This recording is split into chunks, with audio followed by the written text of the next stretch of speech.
Welcome back to another video, everyone. I'm Amy. In this video, I'm going to be taking you through downward facing dog, Adho Mukha Svanasana.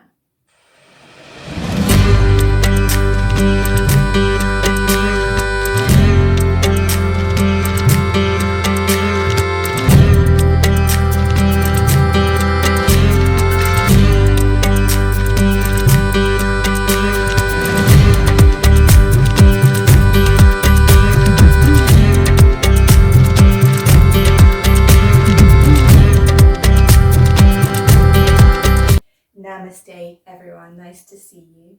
So downward facing dog, Adho Mukha Svanasana is one of our core fundamental yoga poses.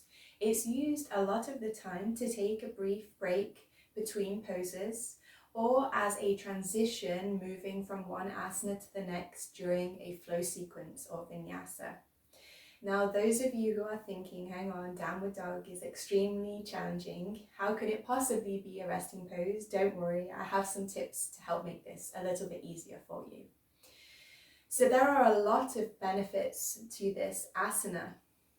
It is stretching the backs of the legs, the calves and the hamstrings. So a lot of the time, those who find this pose tough will have tight hamstrings and calves. But you can still get benefit from the pose, don't worry. It also elongates through the back, stretching the spine. It tones the core muscles. It stretches the shoulders. And it's also an inversion pose, so it's increasing blood flow to the head, which can reduce stress, anxiety, relieve headaches, and increase your energy levels. So it's extremely important that we get this right to get the full benefits of the pose. I'll be explaining some of the, let's say, challenges that people have in the pose and a lot of the difficulties and things that people may be doing incorrectly in the pose. So we're going to start on all fours to make sure that we get into the correct alignment. Make sure that your knees are directly underneath the hips. Your knees are about hip width apart. And bring your palms down just underneath the shoulders, maybe slightly in front. So you should be looking down at the hands and the hands should be shoulder width apart. Take a deep breath in and out. Now look forwards and inhale. Curl the back toes. And exhale, lengthen and straighten the legs and press the back down towards the legs. So if you look this way, I should be forming almost a perfect triangle shape. If you can, bring the heels down on the ground. If you can't, don't worry, you can keep the heels up. One thing that you could do if you're very struggling and feeling a lot of pressure in the calves on this pose is place a cushion underneath the heels just to relieve some of the pressure there and allow you to relax into the pose. So from here, if you look back at your feet, they should be still hip width apart and the hands also shoulder width apart. And the chest is pressing down towards the thighs.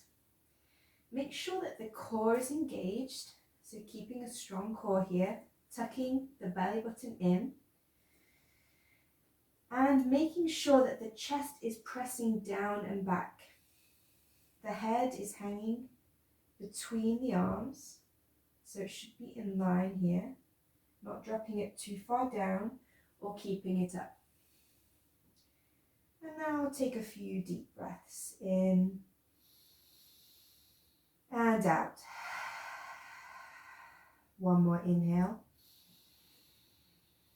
and exhale. Check in with the hands. Make sure the weight is evenly distributed in the hands. And then check in with the feet. If you have your heels down, make sure that the pressure is even. Now let's take the technical details a little bit deeper here.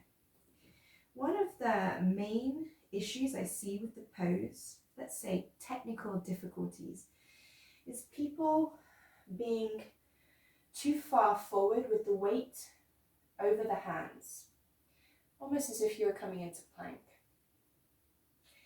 If you actually have a dog and have seen them do this pose, the stretch which the pose is named after, I'll place a picture in the video for you.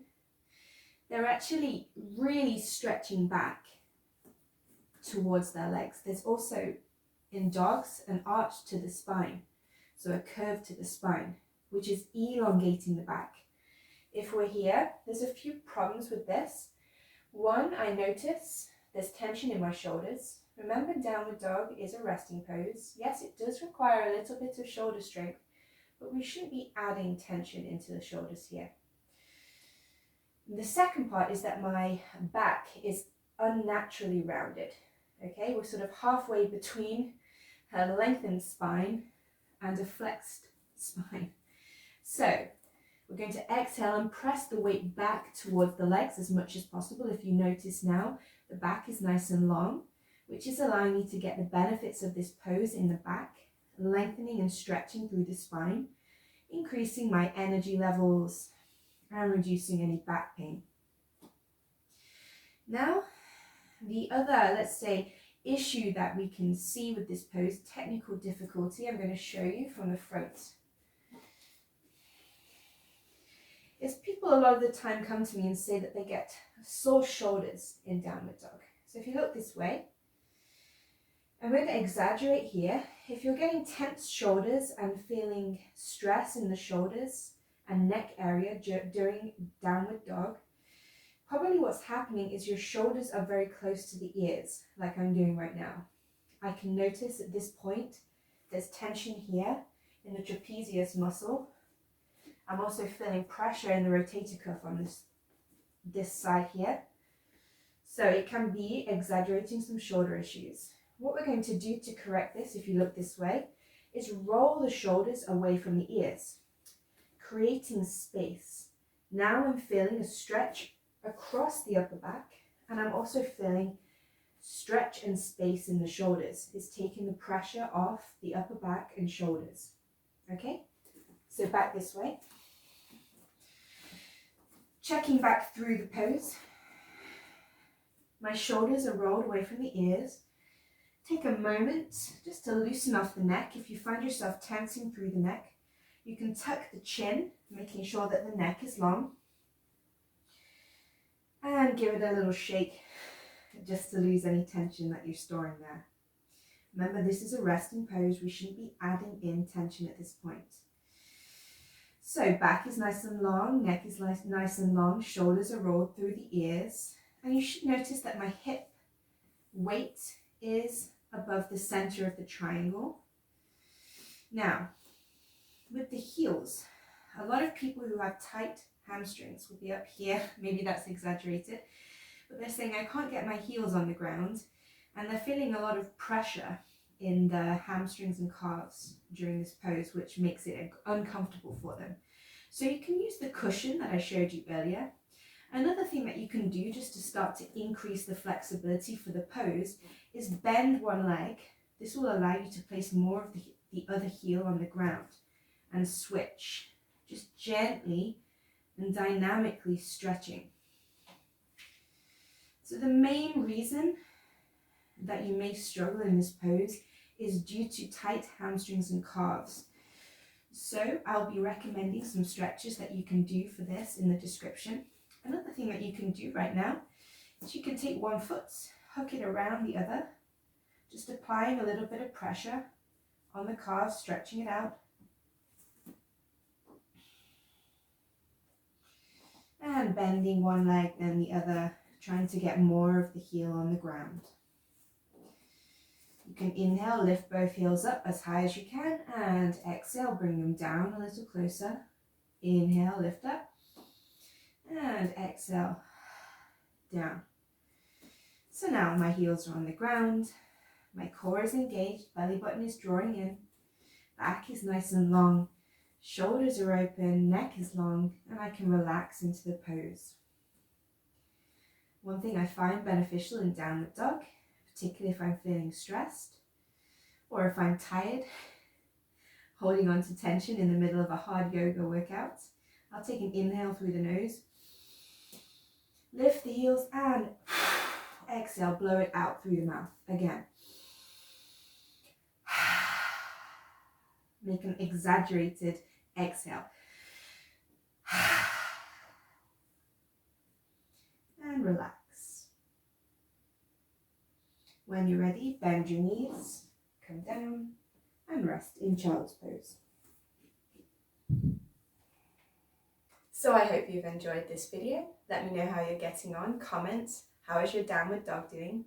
And remember to like and subscribe to this channel. I'll be making regular videos like this to help you with your yoga journey. Have a wonderful rest of the day. Lots of love.